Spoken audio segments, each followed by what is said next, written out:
I'm going to be very brief so we can get to the questions. I'm going to be in the very simple mode, good news, bad news. You heard the good news. You don't have a general excise tax. That is excellent news because it's come up every year and it's gone down. The pension tax is good news, but for those of you who are in the pension arena or thinking about it or are subject to it, don't think it's not going to bounce back. It's probably one of the first bills in the 2012 session. So the pension bill died, but it's going to resurrect. It's almost as certain as you see me standing here. That's what it is. And because you think it's only at 100,000, that is going to go down to where, remember the governor began at adjusted gross income at 37,500. Representative Maramoto and that exchange in the Finance Committee found in effect it was so low that people, particularly the AARP, ILWU, said, that is wrong, we're not going to do that, let's get away from it. And then, thank you guys in the Senate who had the guts to stare down some people in the House who wanted to do that. But as Sam said, there's probably some bad blood that was generated by that in other bills, and sometimes personality, Sam, does get in the way of democracy. So the taxes that were down, Sam has also mentioned the liquor tax, the other tax of sugar. And in effect, we were able to hold down, except for $642 million of new taxes. Now, where do those come from? Those come from deductions that are being postponed, delayed, or canceled.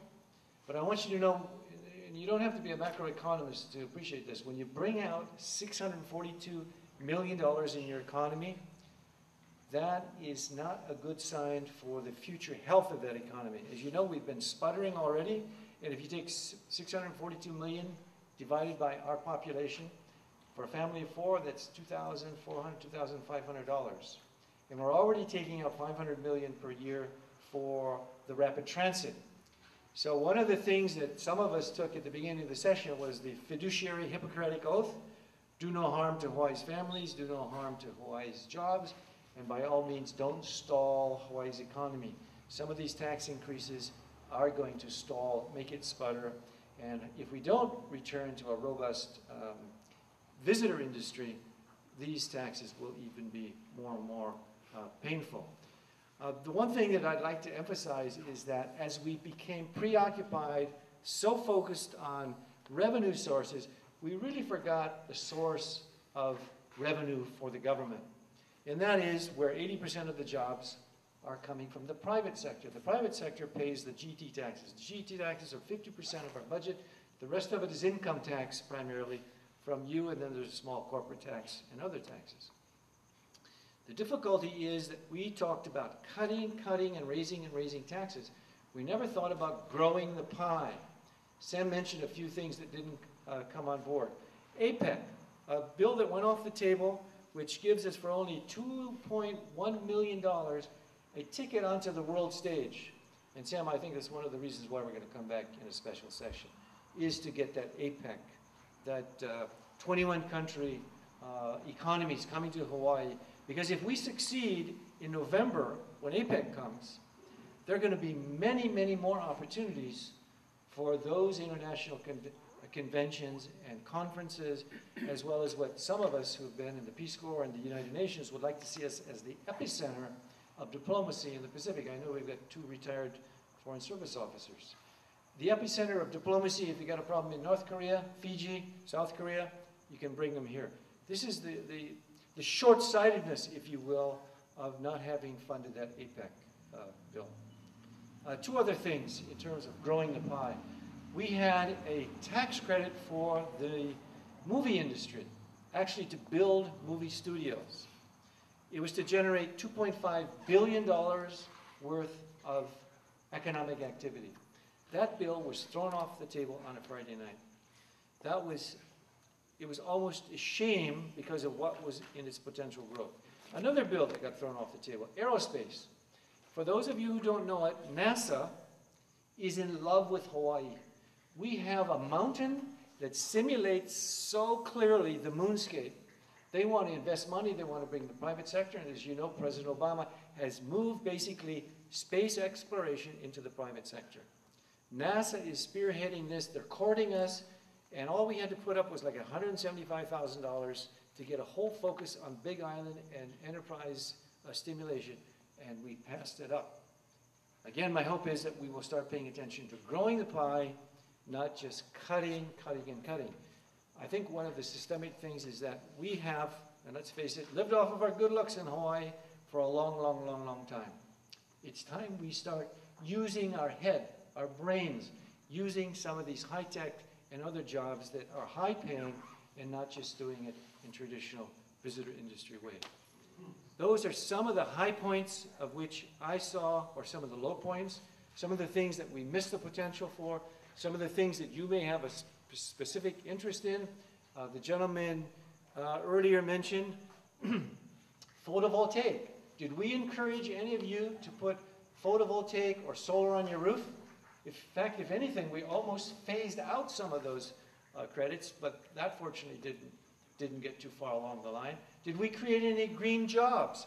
Did we have it where you could, as it was proposed in the PACE bill, actually have a geo bond that pays the contractor for you to put PV on your roof free of charge, and then it's amortized over 20 years through your property taxes? We have the potential to become the world leader, and we have said, no, we don't need to do that. Again, we live off our good looks. We don't use our brains. We've got the best entrepreneurs in the world here, but we have not a business-friendly environment to take advantage of all of those opportunities, which by our national endowment, natural beauty that we have. Well, we talk a good story. We say we're for technology. The one good news is, started 5-6 years ago with the STEM programs. We put an emphasis on this, and it's paid off. 2 weeks ago, Waialua High School won the world championship in robotics. We have schools that are performing now, but the basic problem is what you said. We can train young individuals here. They can do a superb job, but if they can't provide a house for their family, if they can't provide savings, if they can't afford to go grocery shopping and all that, they'll be gone.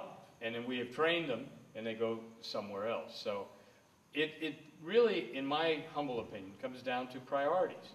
We try, as a government, federal and state, to tell people every time somebody comes in with their hand out, we say, yes, we will. And you can't do that.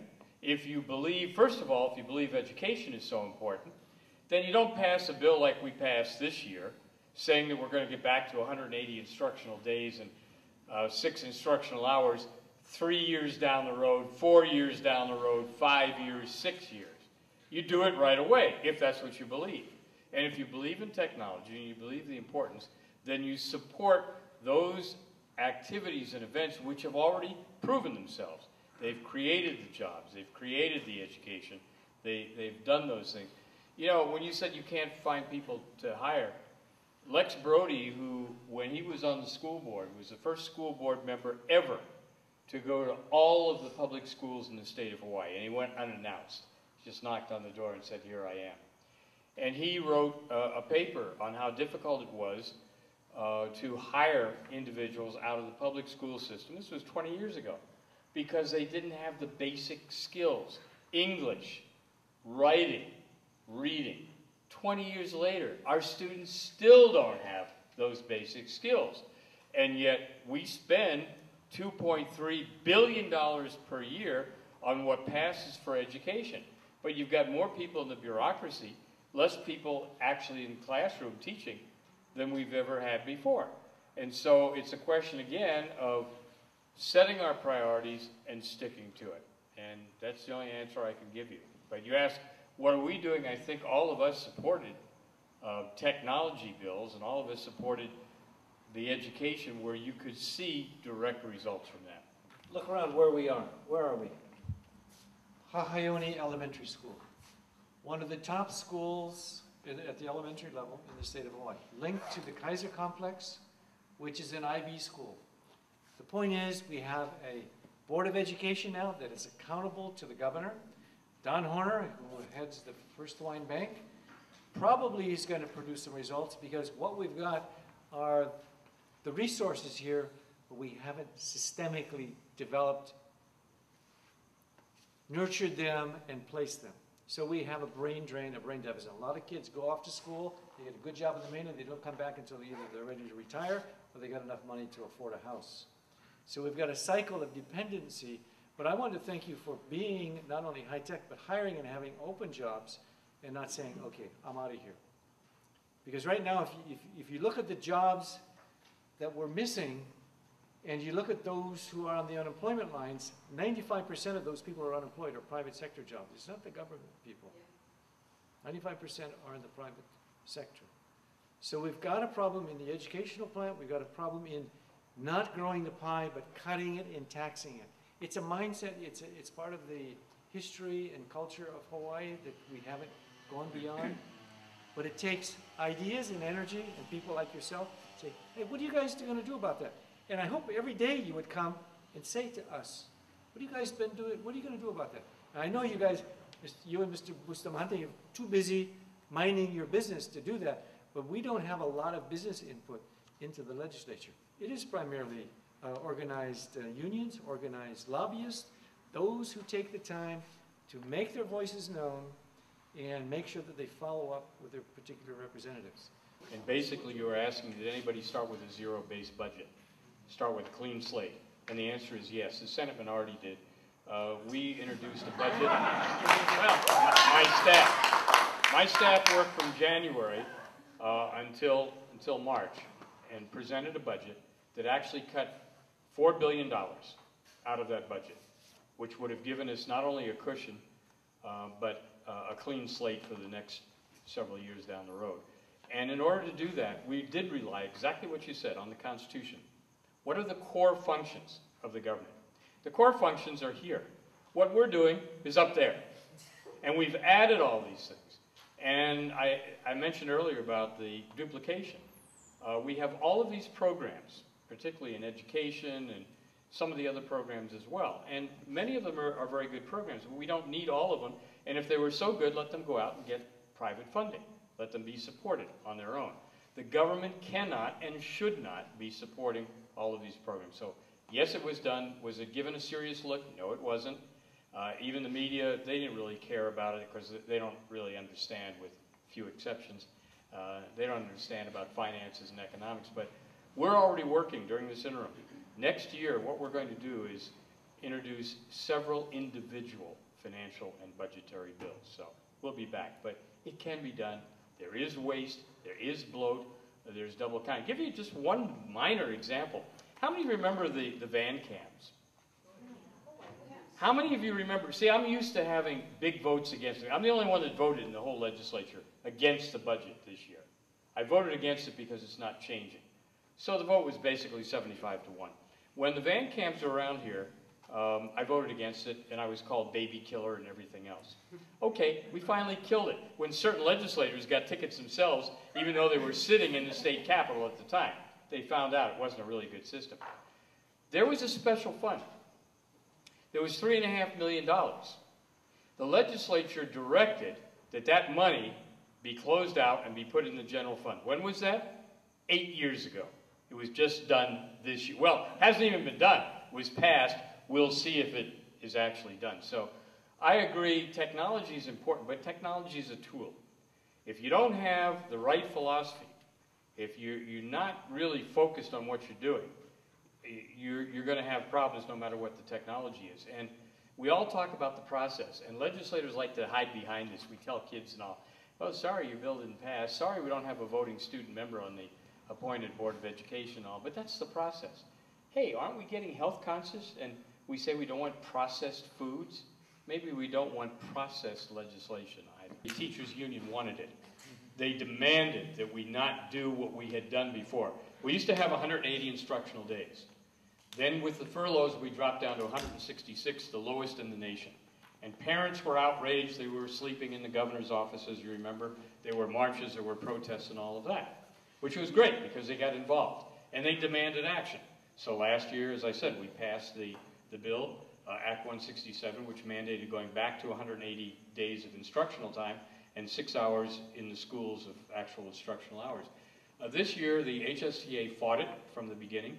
They told the legislature, if you're going to do that, if you're going to do what you did before, it's going to cost you $55 million per year additional in order to do what they used to do before. Now, nobody checked those figures.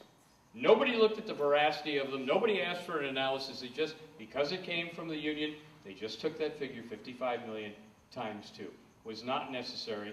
And in the end, there was more of a compromise made to delay it. Half of the public schools will go to the instructional days next year. The other half the following year, the secondary schools after that. Then they got into a debate as to, gee, what do we mean by instructional hours? Now, for 50 years, we knew what we meant. But it's kind of like, what is kind of argument. And that's why you get frustrated with us, because the things that are very simple and very clear and very rational, we don't do. We hide behind, or we go around in circles, and in the end, we pass something which really is not positive, and that's what we did, in my humble opinion. The legislature didn't do it. We have our henchmen do it. They're called the Salary Commission. Yeah. You voted for it as a constitutional amendment years ago. I testified against it. I voted against it. I said, when you do that, you're going to see automatic salary increases forever, with cost of living adjustments. The argument from then Senate President Colleen Hanabusa, my good friend, was that we hadn't had an increase in a long time and we deserved it. The executive branch, the judicial branch, and the legislative branch are all tied together so that when there are increases made, it affects all of them. Right now, we passed a bill haphazardly at the end of this session to extend that moratorium for another 2.5 years. But meanwhile, every year there's been more money added up. The judiciary told the legislature, you can't do that because we get a bigger hit. In terms of how much more does it cost, over a 5-year period we were talking in excess of $80 million. So it was significant. But you also, in any salary situation, look at the benefits as well. Look at the total compensation package. And we pay ourselves pretty good for a part-time legislative session. Some states meet every 2 years. Some states meet for a very short period of time. Most states pay less than we do. Well, we always like to go for the big states like California or New York and try to match their salaries. But the last vote on a salary increase was taken in the Senate 6 years ago by 2 senators by the names of Bob Hogue and Sam Slom.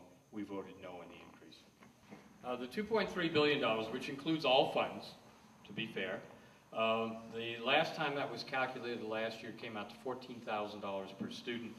I think very close to what the tuition is at Punahou, right. More than St. Louis and all of that. When you're talking about ranking, are you talking about strictly in dollars alone? Well, no, I was wondering in terms of scholastic ranking. Ranking. Well, that's been one of the problems, because we spend more money and we don't expect very much in return, but it has been in the neighborhood of 40 to 45th in the nation. I'll just give you one point of additional information. Next year, by 2012, Department of Education will not be the biggest revenue user in the state of Hawaii. Anybody have an idea what it will be? Social services. That's correct, human services. You're right. Because of, first of all, things like the Micronesian situation, where we are forced by the federal government to pay approximately $130 million a year for Micronesians who get medical services, housing services, everything else. They're not citizens, but they travel freely back and forth. The federal government pays approximately $11 million of that $130 million. The Quest program, which has been increased, the food stamp program, which is now euphemistically called SNAP, all of these programs continue to go up. And not all of them are income-based, but by next year, that program, that department will exceed what we pay for public education. And why are we spending $130 million? I'm not sure. Because the federal government mandates that we provide that. In the last year of the Lingle administration, they tried to reduce it. They tried to have a different kind of health coverage. The Micronesian groups had a number of attorneys that represented them. They went to the state Supreme Court. The state Supreme Court ruled you can't do that. You can't cut those benefits. Once the benefits are given by the federal government, you got to pay. Same thing with APEC, by the way. And when the president comes here, we have to pay. We don't get paid back. We have to pay. It's called an unfunded mandate. Every time we mention the federal government, I recall that 40 cents on every dollar that it spends is borrowed money. Ladies and gentlemen, that is not sustainable. That is not the nation that we built. That's a very, very big problem, of which is going to keep us always on our toes regarding the economy. And yours truly, Representative Gene Moore, thanking you for coming out, feeding back to us. Keep our feet to the fire. Thank you and aloha. Good evening.